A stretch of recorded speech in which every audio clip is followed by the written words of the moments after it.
My son had been in the emergency room for 6 hours with a fractured skull when my mother-in-law called to ask if I could Venmo her $800 for a girls' trip to Savannah.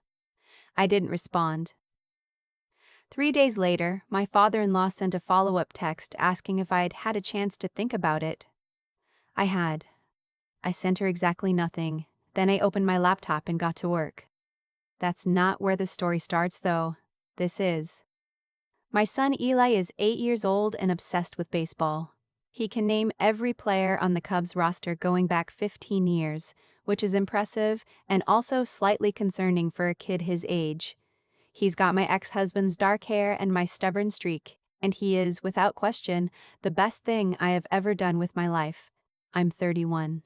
I work as a compliance officer at a mid-sized insurance firm in Columbus, Ohio, which sounds boring and probably is, but it means I spend my days reading contracts nobody else wants to read and finding the one sentence on page 47 that changes everything. It also means I have a very specific skill set that my in-laws consistently underestimated. That was their mistake. I'll get to that. My ex-husband and I divorced when Eli was 3. It was not dramatic. We were 25, we had grown up and grown apart. And we handled it like adults. We split custody evenly. He lives 20 minutes away. We're genuinely friendly. None of that is relevant to this story except to say that my in-laws, his parents, kept their relationship with me entirely separate from their relationship with their son. They called themselves my bonus family. I believed them for longer than I should have. His mother, I'll call her what I called her because I never called her anything else, was the kind of woman who made everything look effortless. Perfectly maintained house in Westerville, never a dish in the sink. She did her nails every Friday. She volunteered at her church's food pantry on alternating Saturdays, which she mentioned in roughly every third conversation. His father was quieter, a retired logistics manager who had opinions about lawn care and very little else. They were comfortable. Not wealthy, but comfortable. Their mortgage had been paid off for years. They had no real financial pressure that I ever witnessed. And yet, it started small, the way these things always do. The first time was about 8 months after the divorce. Eli's birthday party was at one of those indoor bounce house places. And at the end of the night, when the bill came, his mother looked at me with this soft, expectant expression and said, "Oh, sweetie, I didn't bring my wallet." She said it the way someone says they forgot to pick up milk. Casual. I paid the $340 and didn't mention it. She thanked me and brought me a candle from Bath & Body Works the following week. We were square, I told myself. But we weren't square, I were establishing a pattern. Over the next 2 years, I covered a family dinner here. A school supply run there. A copay for Eli's pediatrician appointment when she was watching him. And didn't have her card on her. Each individual instance was small enough that calling it out would have made me look petty. That's the design of it, I understand now. The amounts are calibrated to stay just below the threshold of confrontation. Then her sister came to town. She'd mentioned her sister in passing before. They were not close, she'd said, vaguely. They had different values. But when the sister arrived for a long weekend, something shifted. I was picking Eli up on a Sunday afternoon, and the sister pulled me aside in the kitchen while the others were outside. She looked uncomfortable. "I just want you to know," she said carefully, "that they've done this before. With other people. Their neighbor, a few years back. A woman from church." She paused. "I'm not saying anything specific. I just think you're a smart woman and you should keep track of things." I thanked her. I didn't know what to do with it then. I filed it. That was April. By June, the requests had started to scale. His mother called on a Tuesday evening with this breathless, urgent energy she sometimes deployed. Her car needed a repair. Something with the transmission. The mechanic had quoted $1,200 and she'd already paid half, which I later came to understand meant she had paid nothing. She needed the other $600 by Friday. She framed it as a loan. She said she'd pay me back when her June CD matured. I transferred the money because Eli relied on her for Tuesday pickups from school, and I did not want to disrupt his routine over $600.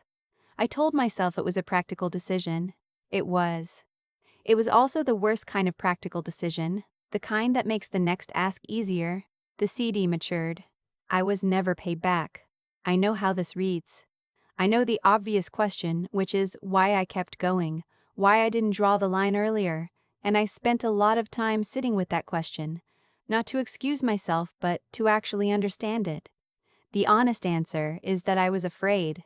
Not of her, exactly, but of what saying no might cost me. She watched Eli twice a week. She came to every one of his games. She made him his grandfather's chili recipe from scratch every time he slept over. She was, in a real and concrete way, a part of his life that he loved. And the calculation I kept making, without ever fully acknowledging I was making it, was that keeping the peace was worth the money. That the cost of her goodwill was just part of the price of having a stable, peaceful co-parenting arrangement. My friend Danny, who is a pediatric nurse and has approximately zero patience for this kind of thing, told me once that I was treating someone else's entitlement like it was my problem to manage. She wasn't wrong, but she also wasn't the one whose kid lit up every time his grandmother's name appeared on his school pickup list. Then came the Saturday in October when everything changed. I had dropped Eli off at his father's place for the weekend. I was home alone, which at that point in my life meant cleaning things that didn't need cleaning and reorganizing my spice cabinet. It was a quiet kind of lonely, the manageable kind. I'd been planning to take a bath and finish the book I'd started 3 weeks earlier. My phone rang at 2:17 in the afternoon. It was Eli's school, not the school. A nurse from Nationwide Children's Hospital.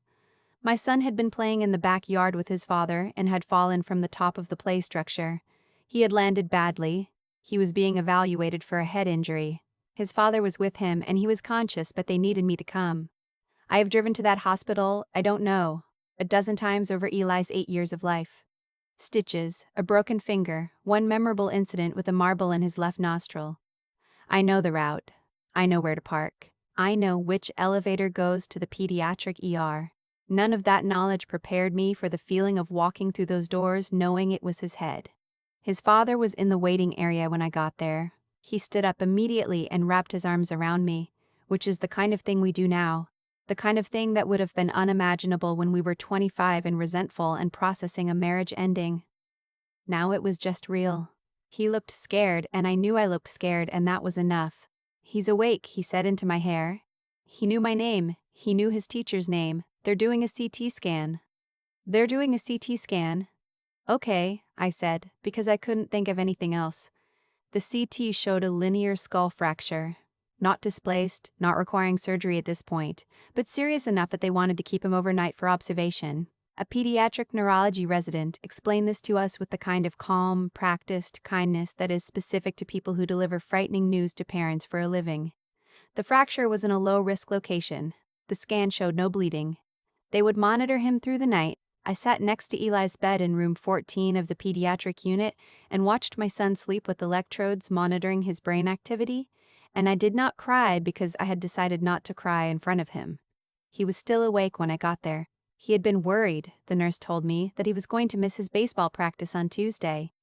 "You're not going to miss it," I told him, even though I had no idea if that was true. "Coach says we're working on my swing," he said. "Your swing is great." "It's not actually," he said with complete 8-year-old sincerity, "but it's getting better." I held his hand until he fell asleep. I had texted his mother and father-in-law when I was still in the parking garage, before I went inside. Something fast and factual. Ely fell at his dad's house. Head injury. At Nationwide Children's. Will update when I know more. It wasn't an invitation. It was a notification. By the time Eli fell asleep at 9 o'clock, I'd received 2 responses. His mother had sent a prayer hands emoji. His father had sent nothing. I stayed in the room all night in the hospital recliner that folded flat to approximately a 40-degree angle and was upholstered in material that seemed specifically designed to be uncomfortable. I didn't sleep. I watched the monitor. I watched his chest rise and fall. At 3 a.m., he shifted in his sleep and murmured something I couldn't hear, and my whole body went cold until he settled back down. At 6:45 in the morning, the attending physician came in and looked at his overnight readings and said the words I hadn't let myself hope for out loud. "Everything looks very stable. We'll do one more check before we talk about discharge." I went into the hallway and sat against the wall with my knees pulled up, and I cried then. Quietly. with my forehead on my arms. The kind of crying that is just pressure releasing, not grief, but relief so intense it has nowhere to go but out. By noon, Eli was discharged with a list of instructions and a follow-up appointment scheduled with neurology for the following week. He walked out of that hospital carrying a stuffed dog the nurses had given him and complaining that the jello they'd served him at breakfast was lime-flavored when clearly strawberry was superior. I got him settled at his father's house, since the doctor wanted him to rest and his room there was quieter. I went home. I sat on my couch. I stared at the wall for approximately 4 minutes. My phone buzzed. It was a text from my mother-in-law. "Hey, hon. Hope Eli is doing better. Quick thing, my friend is organizing a girls' trip down to Savannah for a long weekend, end of November. There's a little boutique inn everyone's looking at. It's really cute, but they need the deposit to hold the rooms by end of week. Could you Venmo me $800? I can pay you back when I get my tax refund in the spring. Thanks so much, you do twice." I looked at the wall again. Then I put my phone face down on the coffee table and sat with the silence for a moment. Not to collect myself. Not to manage my reaction. Just because I wanted to know what it actually felt like when the last possible version of an excuse evaporated. When there was genuinely no remaining explanation that didn't require concluding that this person simply did not see me or my son as more important than a boutique inn deposit in Savannah, Georgia. It felt exactly like I thought it would feel. Very quiet, very clear. I did not respond to the text. That evening, his father sent a follow-up. "Hey, did you see my wife's message about the trip? She's been looking forward to this. Let me know." I set my phone down again. 3 days later, a second message from her. "Just checking in on that Venmo. Also, how is Eli doing? Hope he's feeling better." The "hope you're feeling better," an afterthought, separated by exactly 1 sentence from the payment request. I stared at that sentence for a long time. Here's what most people didn't know about me, because I didn't advertise it. In my role as a compliance officer, I audited financial arrangements. I reviewed contracts, tracked discrepancies, documented patterns of behavior that companies use to establish liability. I had spent the better part of 5 years learning how to reconstruct a financial picture from individual data points that each looked, on their own, completely unremarkable. I got out a notebook. It was a specific one, gray cover, college-ruled, that I usually used for work. I started writing down every transaction I could remember with approximate dates and amounts. The birthday party, the dinner, the co-pays, the car repair that was never repaid, the grocery runs I'd covered when she was watching Eli and forgot to go before, a birthday gift for her neighbor's granddaughter that she'd asked me to order on Amazon because she'd used up her Prime, the gift cards she'd asked me to buy for her church raffle that I somehow ended up paying for. By the time I reached the bottom of the first page, I was at roughly $4,200. That was what I could document with confidence. I suspected the actual number was closer to 6,000. I was not angry yet. I was something colder than angry. I was a compliance officer, looking at a clear pattern of financial exploitation and realizing that I had been the subject of the audit all along. She had always made the amounts just small enough. She had always framed them as temporary. She had always maintained the relational warmth, the prayer emojis, the homemade chili, the genuine love for Eli that I had never doubted. As a kind of insulation, the warmth made it impossible to name what was happening without sounding paranoid or ungrateful. That was the architecture of it. My ex-husband's name was on nothing I managed. We had completely separated our finances at divorce, cleanly and professionally. What his parents had access to was only what I had voluntarily given them. And what I had given them, I realized, was not generosity. It was leverage. I had handed them leverage and called it kindness. I opened my Venmo account. I found her contact. I typed in an amount. $1. In the memo line I wrote, "Travel fund. Safe travels." I hit pay. Then I opened a new note on my phone and I started a list. She was listed on nothing that belonged to me. No accounts, no subscriptions, no automatic payments. Everything I had ever given them had been manual transfers, which meant all I had to do was stop. No dramatic cancellation, no system to dismantle. Just stop. I started with the car insurance. When Eli was born, I had added his grandparents to my emergency roadside assistance plan because it made logistical sense at the time. I called my insurer and removed them. The agent walked me through it in 4 minutes. Done. I went through my Amazon account. She had my login because I had given it to her so she could see Eli's wish list around the holidays. I changed the password. I removed the saved payment methods and replaced them with a new card she didn't have the number for. The grocery delivery account. I used Instacart occasionally, and once, just once, I placed an order for her when she mentioned she wasn't feeling well. I had not removed myself from her address after. It was still saved. I deleted it. The Venmo account. I had her listed as a trusted contact, which in practice had meant she could request money without it going to an approval queue. I changed her status. Requests from her would now require manual confirmation. None of this was dramatic, none of it made noise. It was just a series of small administrative corrections, each one taking less time than it takes to make a cup of coffee. I did it sitting at my kitchen table on a Wednesday evening with a glass of water and the TV on in the background. My son was at his father's. The house was quiet. When I finished, I opened my notebook and looked at the list of amounts again. Then I closed it and put it in my desk drawer. I did not call her. I did not send a message. I did not explain what I had done because I had no interest in a conversation about it. There was nothing to negotiate. I had simply stopped extending credit to someone who had repeatedly demonstrated that she had no intention of making good on it. The Venmo notification would tell her what she needed to know. I went to bed at 10:15 and slept for 7 hours straight, which was more sleep than I had gotten on any single night since before Eli's accident. She called the next morning. I let it go to voicemail. She called again. And a third time. The voicemail she left was remarkable in its architecture. It began with confusion. The Venmo didn't make sense. Was it a mistake? Then pivoted to mild hurt. She felt like something was off and she didn't understand why I was being distant. Then arrived, in the final 30 seconds, at the actual concern, which was that she hadn't gotten the full $800 and the in-deposit was due at the end of the week, and was I planning to send the rest? I listened to it twice. I appreciated its construction. It was genuinely sophisticated emotional maneuvering. The confusion first, to get me an out if I wanted one. The hurt second, to create guilt. The practical question last, buried so it couldn't be called out without addressing the earlier emotional content first. She had done this before. Not practiced. She wasn't calculating in any conscious way. She had simply learned what worked. I called her back that afternoon. She picked up immediately. "Oh, I'm so glad you called. I was getting worried." "I got your voicemail," I said. I was using my work voice, the one I use in mediations, level. Unhurried. She paused.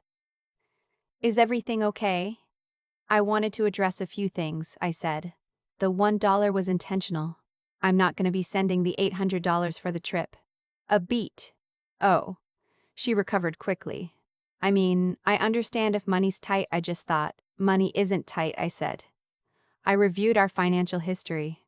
Over the past 2 years, you've received approximately $4,000 from me, none of which has been repaid. I'm not continuing that arrangement. Silence. A different kind this time. "I don't know what you mean by financial history," she said, and her voice had gone careful. "I've borrowed a little here and there when things were tight. Everyone does that." "The birthday party venue," I said. $640 at the copay. The car repair in June of last year, $600. Which you said you'd repay when your CD matured. It matured in August. The Amazon orders. The grocery deliveries." She was quiet for a moment. Then, "I feel like you've been keeping score, and that's really hurtful." "That's not how family works." I had expected this. It's a good move, actually. Naming the act of documentation as the offense, rather than the behavior that made the documentation necessary. "When Eli was in the hospital," I said, "you sent a prayer emoji, that's all. No call. No offer to come. No follow-up until 3 days later when you asked for the Savannah money." The silence that followed was different from the others. Heavier. "I didn't want to intrude," she said. "I knew his father was there. He's your grandson," I said. "You didn't intrude. You didn't call. You didn't ask how he was doing before you asked me for $800. I let that sit for exactly as long as it needed to. That told me everything I needed to know about the terms of this relationship. And I've adjusted accordingly." "This feels very extreme," she said. Her voice had gone tight. "You're going to damage things with Eli. He loves us. You can't use him as, 'I'm not doing anything to Eli,'" I said. "His relationship with you is between the two of you and between you and his father. I'm not going to interfere with that. What I am going to do is stop sending you money. Those are two different things, and I need you to understand that clearly." Another pause. "What about the trip?" she asked, and I almost had to admire it. "The deposit's non-refundable if we don't get it in by Friday." "I know," I said. "I'm sorry about that?" I was not sorry about that. I said goodbye and ended the call. For a few minutes I just stood in my kitchen. The refrigerator hummed. Outside, a neighbor was mowing their lawn even though it was 50 degrees. I looked at the family photo on my counter. Me and Eli at Wrigley Field last summer. Him in his Cubs hat. Me laughing at something he'd said that I can no longer remember. I picked it up and looked at it and then set it back down. His father texted me that evening. Not my ex-husband. His father-in-law. He tried a different approach from his wife. No confusion, no hurt feelings, just a very short, clipped message. "You've put us in a difficult position. We hope you'll reconsider." I typed back one sentence. "I have reconsidered, which is why I made this decision." He didn't respond. His mother tried one more time, about a week later. A longer message, several paragraphs. It acknowledged that maybe she hadn't always communicated well about repayments, a construction I noted with professional appreciation, since it implied the problem was communication rather than the money itself. It emphasized how much she loved Eli. It said she hoped we could move past this, and at the very end, it asked if I could at least contribute something small toward the deposit so her friend wouldn't lose the booking. I read it sitting in my car outside Eli's school, waiting for pickup. I could see the doors from where I parked. The bell hadn't rung yet. I had 4 minutes. I did not write back. The girls' trip, as far as I know, did not happen. Or it happened without the boutique inn. I don't know, and it doesn't matter. What I did instead, over the following weeks, was quiet and practical, and mine. I took the budget lines that had been going to her family. The covered dinners, the covered copays, the transferred emergency cash, and I redirected them. I opened a 529 account for Eli with the contribution I'd been putting off for almost a year. I signed him up for the elite batting clinic he'd been asking about, the one I'd said maybe next year to twice already. I bought myself a new coat, a real one, the kind that actually keeps you warm in an Ohio winter rather than just performing the concept of keeping you warm. I told my friend Danny what had happened. We were at her kitchen table, which is where most of the important conversations in my life take place. She listened to the whole thing without interrupting, which is not her natural mode. When I finished, she looked at me for a moment. "I feel like I've been watching you do math on this for 2 years, she said. "Like, I could see you running the numbers in your head every time you talked about them. What did it cost versus what did I get? Was it worth it? Was I that obvious?" I asked. "Only to me," she said. "And only because I was watching for it. Because I knew you were doing it and I didn't know how to say it without you shutting down. I thought about that." "The thing is," I said, "I wasn't wrong that she loves Eli. She genuinely does." "Yeah," Danny said. "She can love him and also be taking advantage of you. Those aren't mutually exclusive." That's the part I had been getting stuck on for 2 years. The either or of it. Either her affection was real or the exploitation was real, and since the affection was clearly real, maybe the exploitation wasn't quite what it looked like. But Danny was right. They coexisted. Both things were true, and I had spent a significant amount of money and emotional energy pretending they couldn't be. Eli's follow-up with neurology was 3 weeks after the accident. His scan was clear. His fracture was healing exactly the way they'd hoped. The neurologist told him to avoid contact sports for another 6 weeks and then cleared him for everything else. He took this very seriously for approximately 4 days and then asked his father if they could toss the ball around in the backyard. His father drew a very careful distinction between contact sports and light throwing. I chose not to weigh in. What I noticed in the weeks after was a particular kind of quiet in my life, not emptiness. I want to be specific about this. Quieter than that, the low-grade tension I hadn't identified as tension until it was gone. The particular weight of waiting for the next ask, the next request framed as a loan. The next casual assumption that I would cover it. I hadn't known I was carrying that weight until I set it down. His mother did not stop loving Eli. She still came to his baseball games. She still sent him texts about the Cubs. She still made the chili. All of that continued because none of it was ever contingent on me sending her money. That had always been a separate transaction, one I had allowed to blur with the relational warmth. One she had perhaps allowed to blur too, in whatever way she told herself the story. His father-in-law was more distant with me. He'd nod in the school parking lot if we arrived at the same time for pickup. Once, at Eli's fall championship game, he stood about 20 feet from where I was sitting and watched the same game without speaking. I said hello. He said hello back. That was the whole of it. I was all right with that. I want to be honest about what I don't know. I don't know if she ever understood what she had been doing. I don't know if the framing in her own mind was exploitation or just a casual blurring of whose money was whose. Because she genuinely thought of us as family and family money, in her experience, pooled together. I don't know which version is true and I've stopped needing to know. What I know is what the pattern looked like from my side, what it cost, and what it felt like to stop. The batting clinic was 6 weeks, Saturday mornings. I sat in the cold aluminum bleachers every single week with a travel mug of coffee and watched Eli work on his swing with a coach who had approximately 1,500 detailed opinions about hand positioning. Eli was absolutely terrible at taking direction for the first 3 weeks, and then something clicked, and by week 5 the coach pulled me aside after and said, "This kid's got real instincts. Just needs to learn to trust them." I told Eli on the way home. He was quiet for a moment in the passenger seat watching the highway, and then he said, "I kind of already knew that."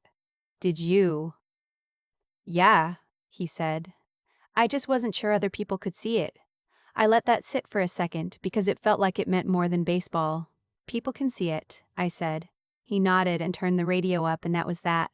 Last month I was in the grocery store on a Sunday evening doing the weekly shop and I ran into her. We were in the same aisle, both reaching for the same brand of pasta sauce, and we both noticed at the same moment and did that particular frozen half step you do when you're not sure which way the interaction is going to go. She looked the same. Her nails were done. She was wearing a jacket I hadn't seen before. "Hi," she said. "Hi," I said. We talked for maybe 3 minutes. She asked about Eli. I told her he'd had a good week, that his swing was coming along. She said she was glad. She looked glad. He looked glad. I believed her. There was something uncomfortable underneath the surface of the conversation. A careful navigation around all the things neither of us was going to say in the middle of the pasta sauce aisle on a Sunday. And we both knew it was there, and we both, by some unspoken agreement, left it there. She said goodbye. I said goodbye. I put the sauce in my cart and kept walking. I thought about her for the rest of the grocery trip. Not with anger, and not with guilt, just with the particular kind of clarity that comes when you've made a decision you know was right, even knowing it came at a cost, even knowing it changed things that didn't want to be changed. The cost was real. The clarity is real too. I went home. I put away the groceries.